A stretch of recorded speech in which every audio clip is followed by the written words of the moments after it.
Hello to everyone. Today we will discuss the canons of rhetoric. It is said that 95% of the success of a presentation is determined by how you prepare.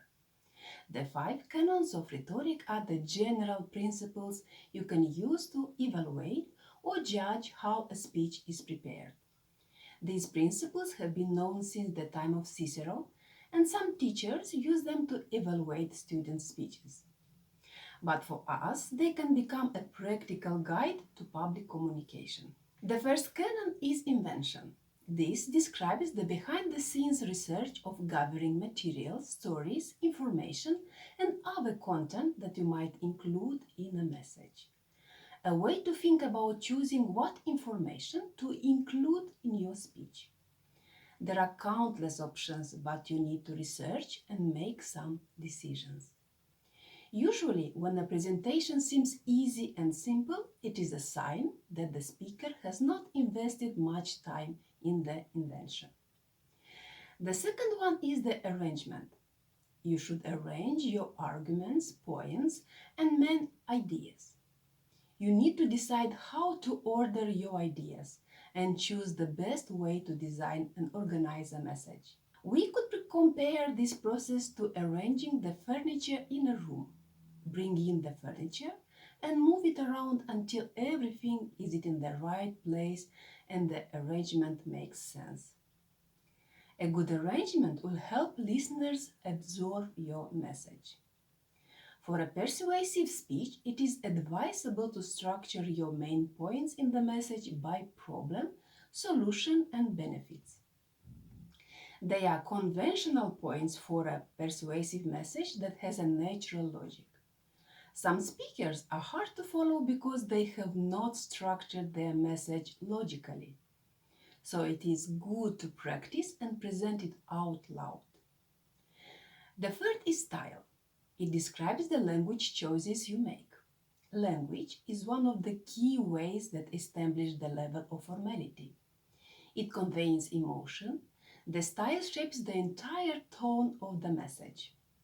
The goal is to make the right choice to suit the occasion of the speech. If you are trying to raise awareness about an important issue, you may take on an empathetic and emotionally charged style. So, style includes the extent to which you use language.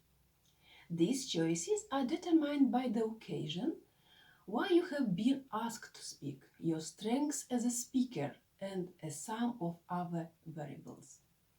The fourth is memory.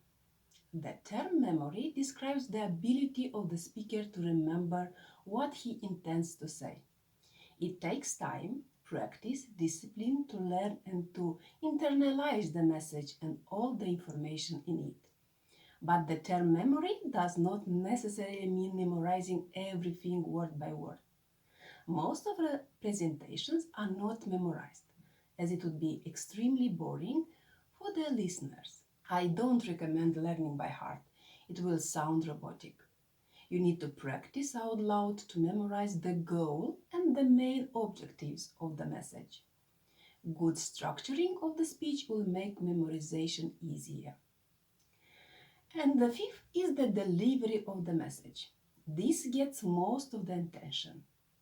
Delivery is the word we use to describe the actual moment when you stand up to speak.